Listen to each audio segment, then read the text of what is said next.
தென்னாட்டுடைய சிவனை போற்றி, எந்நாட்டவர்க்கும் இறைவா போற்றி. இன்றைய ஆன்மீக சிந்தனை. ஆலயங்களில் எதிர் திசையில் சுற்றக்கூடாது என்கிறார்களே, ஏன்? ஆனால் சிலர் விநாயகரை இடதுபுறமாக பிரதட்சணம் செய்கிறார்கள். இது சரியா?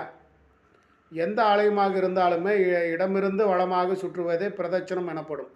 வளமிருந்து இடம் எப்பயுமே சுற்றக்கூடாதுங்க. எதிர் திசை சுற்றினால் அது அபிரச்சனம் ஆகிவிடும்.